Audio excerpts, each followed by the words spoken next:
Buen día a todos.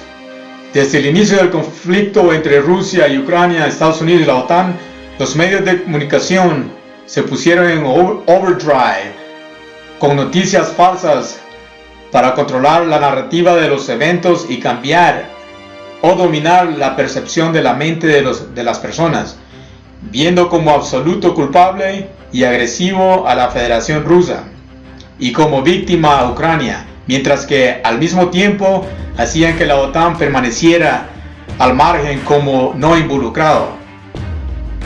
Pero lo cierto es que la OTAN y Estados Unidos estuvieron involucrados en overdrive desde aproximadamente hace 8 años en continuidad hasta inicios del 2022, rearmando y entrenando al ejército de Ucrania.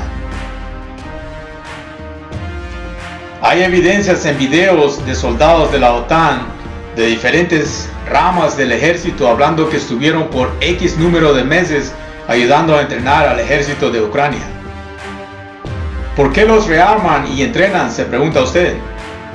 Pues la razón es porque en el 2014, después de que le dieran golpe de estado con fachada de revolución en la plaza de Maidán al presidente legítimo Viktor Yanukovych, la OTAN no perdió mucho tiempo para apoyar al nuevo presidente interino y luego al supuesto electo presidente Petro Poroshenko.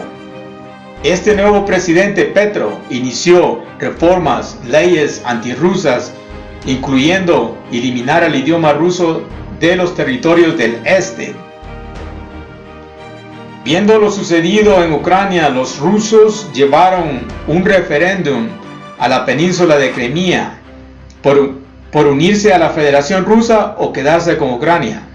Si recuerdo correcto, más del 87% votaron por la anexión a la Federación Rusa.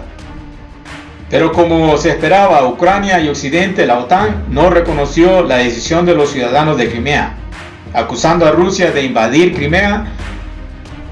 Pues no hubo invasión. Lo que los medios de comunicación no decían era que los soldados rusos patrullaban sus áreas de responsabilidad, ya que Crimea siempre fue el sitio donde Rusia ha tenido bases militares, tal como bases navales, terrestres y fuerza aérea, con un número de efectivos de aproximadamente entre 20.000 a 30.000 efectivos. No fue que Rusia invadió Crimea. Al resultado de los hostigamientos con leyes antirrusas, las regiones del Donbass, Donetsk, Luhansk se declaran independientes de Ucrania como DPR, República del Pueblo de Donetsk. Obviamente no fueron consideradas por Occidente. Al resultado de que la región del Donbass se declararon independiente, Ucrania lanza una ofensiva militar para capturar de nuevo esta región, donde se enfrentaba a los separatistas de las nuevas repúblicas, en donde las fuerzas armadas de Ucrania bombardearon ciudades y murieron civiles de descendencia rusa, por lo cual Rusia se vio obligado a ayudar a los separatistas. Fue entonces los primeros combates entre fuerzas armadas de Ucrania y separatistas con apoyo y liderazgo ruso. ¿Por qué la OTAN rearmó y entrenó a Ucrania? Pues porque literalmente los rusos y separatistas le causaron gran daño y bajas al ejército de Ucrania en el 2015, incluso capturaron miles de tropas de Ucrania. Pero Rusia, para tratar de llegar a un acuerdo de paz con el acuerdo de Minsk, decidió liberar a todos los capturados, que luego Rusia entendió que confiar en Ucrania fue un error. El tratado de Minsk no se sostuvo. Entre partes del tratado de Minsk era que Ucrania no se uniera a la OTAN y no permitiera fuerzas extranjeras con armas extranjeras en su territorio, porque eso amenaza la seguridad de Rusia. ¿Y qué pasó? Ucrania aceptó ayuda en entrenamiento y armamento de la OTAN y por 8 años hicieron preparativos para una eventual guerra contra Rusia. Todo el armamento entregado era de fabricación soviética porque era con lo que estaban familiarizados los ucranianos. De igual manera, la OTAN proporcionó a Ucrania con armamento antitanque moderno en grandes cantidades. Parece que la intención era que Ucrania sobrepasara en números de equipo y personal militar a Rusia para asegurar la victoria de Ucrania. Y sí, es cierto que los rusos cometieron errores al principio de la guerra. Entraron con la intención de no afectar la infraestructura de los pueblos y ciudades, y este error fue aprovechado por los ucranianos equipados con sus armas modernas antitanque y la usaron con efectividad, emboscando unidades blindadas rusas donde ocasionaron bajas, y quizás fue la etapa donde los rusos sufrieron la mayoría de bajas. Pero una cosa que siempre ha caracterizado a los rusos es su nivel de resistencia y capacidad de adaptarse al campo de batalla, cambiando estrategias para vencer al enemigo. En 1939, Alemania y la Unión Soviética firmaron un pacto de no agresión. Junio 22 de 1941, Operación Barbarossa. La Alemania de Hitler lanza la Operación Barbarossa, donde contaban con aproximadamente 3.5 millones de personal militar de Alemania y sus aliados, 19 divisiones de tanque Panzer y un aproximado total de 3.000 tanques de combate, 7.000 piezas de artillería y 2.500 aviones, cazas y bombarderos. Un ataque relámpago en contra de la Unión Soviética, donde la línea de ofensiva se extendía aproximadamente 2.900 a 3.500 kilómetros de largo. Los planes de los generales alemanes eran de completar la misión derrotando a la Unión Soviética en 3 meses. Esto tomó a la Unión Soviética por sorpresa, y la batalla por supervivencia empezaba. Los soviéticos sufrieron tremendas bajas militares y civiles. También miles de sus tropas fueron capturadas. Parecía que los nazis conquistarían la Unión Soviética como planeado. Pero no fue así. Los soviéticos se adaptaron y resistieron mientras sus fábricas producían los nuevos tanques de combate T-34 y otros equipos mejores detrás de las montañas Urales, y simultáneamente también esperaban las nuevas tropas de refuerzo provenientes de la Unión Soviética.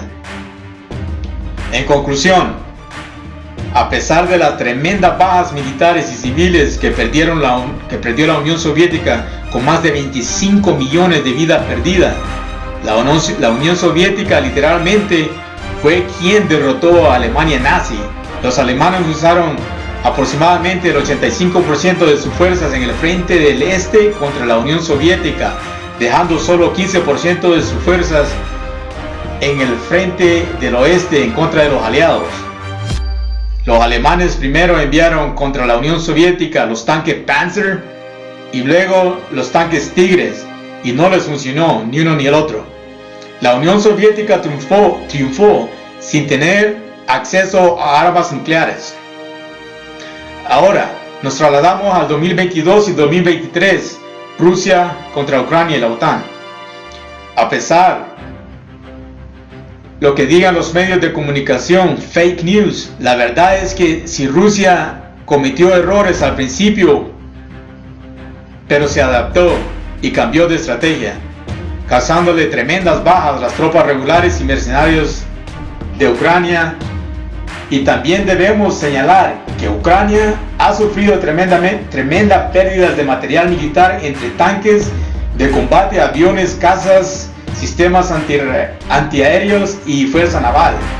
Los rusos adoptaron una estrategia de avance gradual de desgaste, quitándole a las tropas de Ucrania la ventaja de esconderse y golpear con los misiles antitanques occidentales. Los rusos, usando la ventaja de artillería de largo alcance y aviación para mantener la pérdida de vidas de tropas rusas a lo más mínimo posible y seguir avanzando. En otras palabras, los rusos le quitaron los frenos a la aplanadora y están aplaneando el terreno. Con esta estrategia, los tanques rusos hoy avanzan en apoyo de sus tropas y están causando pánico entre las tropas de Ucrania, tanto que los altos rangos ucranianos ruegan a la OTAN por más tanques. Pero esta vez serán tanques occidentales porque ya no encuentran tanques soviéticos. Los rusos se los destruyeron casi todos. Parece que finalmente, después de tremenda presión de parte de Estados Unidos y otros miembros de la OTAN, los alemanes han dicho que sí le permitirán a Polonia enviar sus tanques alemanes Leopard 2 a combatir a los rusos en Ucrania. El inventario de tanques Leopard de Alemania y de Polonia son aproximadamente 250 por país y no todos están en condiciones de combate. Los polacos piensan enviar una docena de tanques. ¿De qué? Aunque manden 200 tanques Leopardos 2, Ucrania perderá la guerra. Ucrania no va a ganar esta guerra y los rusos no planean regresar a los territorios anexados por voluntad de la propia gente. La OTAN sabe muy bien que su plan de destruir Rusia militarmente y económicamente ha fracasado. Los rusos saben muy bien que su única opción es la victoria total y rendición incondicional total de Ucrania para poder desarmarlos de una vez por todas y tener paz en el futuro. Sin embargo, los planes de la OTAN pueden ser otros, como por ejemplo, solo mandar una docena de tanques alemanes y al ver que fuesen destruidos, salir con la excusa de entrar en directo al territorio del oeste de Ucrania y apostarse ahí como línea de defensa simbólica y dividir a Ucrania estilo Corea del Sur, Corea del Norte para no sentirse tan perdedor. Pero la pregunta es, ¿cómo reaccionarán los rusos?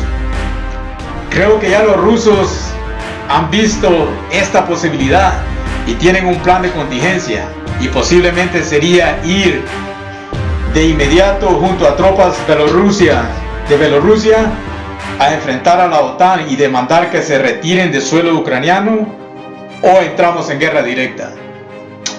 Rusia va a ganar o ganar, no tiene otra opción, porque si Rusia pierde, lo regresan a la miseria de los años 90. Creo que Occidente en conjunto sabe muy bien que si insisten con su guerra de dominio, no queda nadie vivo, nos morimos todos. Y para ser sincero, nadie en Occidente quiere morir. No es lo mismo joder a un país con solo armas convencionales, a un país que también posee armas nucleares y formas rápidas de trasladarlas a sus objetivos.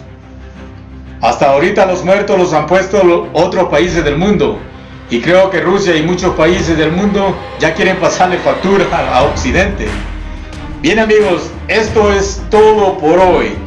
Si esta información es de tu agrado, dale like y suscríbete. Salud y vida a todos.